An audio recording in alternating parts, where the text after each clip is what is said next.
faut surtout pas acheter des papiers de chiottes, des PQ, parce qu'on ne peut pas le bouffer. Et puis, en plus aussi, on peut juste prendre de l'eau pour laver notre fesse, par exemple.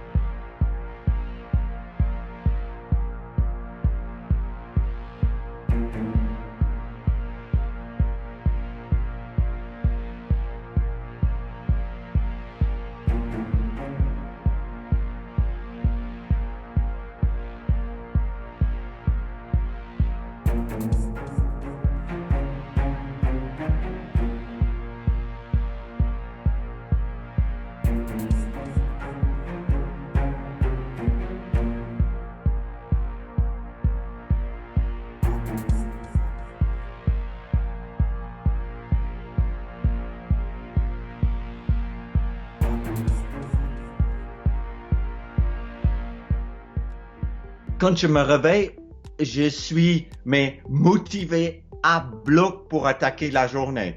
Parce que il y a pas, je laisse pas rentrer des mauvaises herbes dans ma tête. Je plante les fleurs dans ma tête. Et puis quand tu as planté les fleurs dans ta tête et tu allumes pas la télé pour écouter encore 100 000 morts, encore 200 000 morts là-bas, encore des misères ailleurs au monde, on pollue notre journée trop tôt. Dans, quand notre jour commence. Et puis, moi, je n'écoute pas les nouvelles. Je regarde si mes fils ont envoyé des messages ou s'il y a quelque chose à faire, mais je ne regarde pas des informations qui me servent à rien. Ça veut dire que moi, je commence ma journée avec ma tête qui est complètement libre.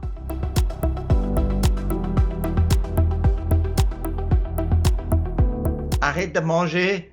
Parce que quand on n'a rien à faire, qu'est-ce qu'on fait? On mange. Après, dès qu'on commence à manger, on doit faire du sport pour brûler des calories. Ça veut dire qu'on doit manger quand on a faim. On doit manger pour un plaisir partagé avec les autres qui est un confinement. Moi, quand je suis seul, je me fais à manger et ça m'occupe du temps. Mais les matins, et puis à midi, je mange quelque chose de bien et les soirs, je mange quelque chose plus petit parce que je suis pas aussi actif. Quand je vais au pôle Nord, je mange presque 12 000 calories par jour. C'est équivalent de 6 jours de bouffe pour une personne normale. Mais je le mange par jour. Maintenant, je diminue les calories à environ 1800, peut-être 2000 calories parce que je suis pas aussi actif. Ça veut dire que j'adapte ma vie à la situation. D'abord, ça me permet aussi de me sentir mieux.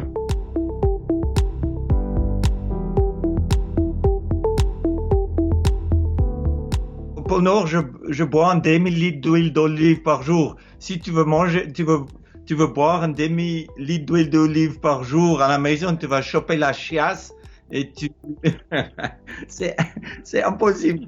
Tu es tellement bourré de calories et c'est juste pas faisable. Pour moi, si on veut faire du stockage, faut des aliments qu'on peut stocker qui va pas pourrir. Ça veut dire que comme des riz, c'est un stockage. Si on va acheter un légume qu'on peut stocker pour longtemps, c'est des choux. Des choux n'ont pas besoin dans un frigo, dans un congélateur. On peut le mettre en balai de papier bien stocké dans notre cave. Et puis après aussi, ce qui est important d'avoir, c'est que on peut faire des sauces de tomates, par exemple, qu'on met dans le bocal qui va durer 2 ans, 3 ans. Et si on a un peu de riz, on a un peu de pâtes, des pâtes qu'on peut aussi faire à la maison avec des farines et de l'eau, on a largement suffisant de nourriture pour rester vivant.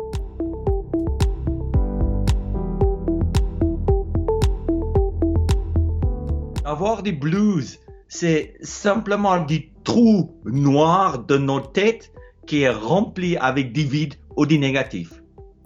Et puis, comme je dis toujours, c'est que quand on n'a pas d'action ou on a une action négative, on cultive tout ce qui est doute, on cultive tout ce qui est la peur.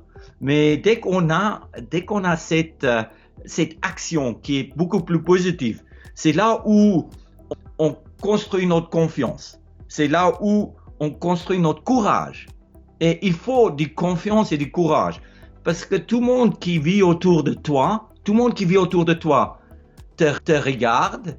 Et puis si toi, tu n'as pas de confiance, comment eux, ils peuvent avoir de confiance? Comment tes enfants peuvent avoir de confiance? Comment ta femme peut avoir de confiance et du courage? Sans objectif dans la vie, on peut choper cette blues. Sans objectif qui nous pousse d'avancer, c'est là où on est un peu perdu. On a des poches vides dans la tête. Et dès qu'on a ces poches vides, c'est là où on est influencé négativement.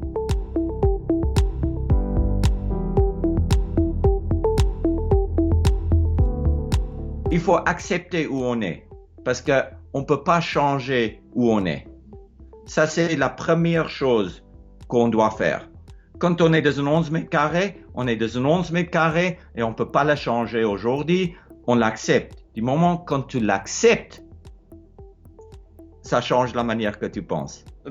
Pour moi, c'est sûr que les confinements, seul au milieu de la jungle, au pôle Nord, ou quand je traversais l'Antarctique en solitaire, c'est beaucoup plus dur de vivre mentalement et physiquement parce qu'on pousse notre limite tous les jours. Nous, on est responsable de la différence entre la vie et la mort. Ici, le confinement à la maison, c'est que je peux toujours acheter des produits que je veux. Je suis confortable de mon lit. Je peux chauffer ma maison. C'est vrai que je gagne pas d'argent, mais je prévois l'économie d'acheter moins de choses et que des choses que j'ai besoin. Ça veut dire que on est confiné, mais on est libre encore de vivre dans un luxe qui est incroyable. J'ai été autour du monde sur la cercle arctique polaire. J'ai marché 808 jours, 2 ans et 3 mois. Je passe les droites de Bering, je rentre en Russie, en Tchakotka, et les Russes me foutent en prison. Je reste 32 jours dans une prison russe, en Tchakotka. Et que les Russes ne savaient pas que dans la prison, qui fait 4 mètres carrés, j'étais heureuse parce que les ours ne pouvaient pas m'attaquer. J'étais plus chaud dans ces petites 4 mètres carrés que de ma tente. J'étais beaucoup plus confortable en prison qu'à l'extérieur de ma tente où les ours peuvent m'attaquer, où je peux geler, où je dois fondre la glace pour faire à manger. Ça veut dire que je le comparais en fait comme une amélioration de ma vie et pas vraiment un emprisonnement. Quand je suis à moins 50 de ma tente qui fait honnêtement 2 mètres carrés, ouais, mais c'est une grande luxe, hein. Je suis super content parce que en fait, c'est mieux que d'or.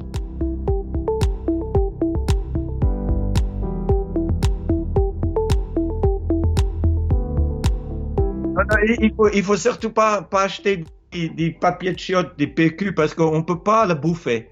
Si je veux essuyer mes fesses comme il faut, je prends quelque chose que je peux laver, que je peux réutiliser. Ou tu prends que de l'eau. Et tu le mets comme dans les pays de Pakistan, musulmans et tout ça, ça se voit que ça fonctionne à 100%. Et puis, une fois que tu as pris un seau d'eau et ça coule pas partout, tu économises aussi de l'eau dans cette manière-là. Et puis, pour moi, c'est beaucoup plus hygiénique. Mais si tu as des papiers de toilette, il faut pas prendre 4 km de papier de toilette aussi pour faire. Tu n'en as pas besoin autant maintenant. Prends 3 carrés et puis essuie 2 fois avec. C'est des habitudes qui doivent changer dans, dans, dans les moments maintenant. On doit devenir dans nos têtes beaucoup plus conservatif.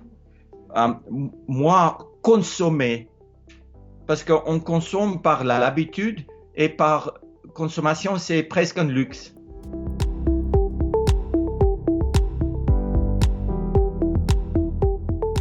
Je suis quelqu'un qui lit beaucoup de livres d'histoire, des explorateurs. Et puis, dernièrement, j'ai lu un livre sur Shackleton, qui était coincé dans la glace.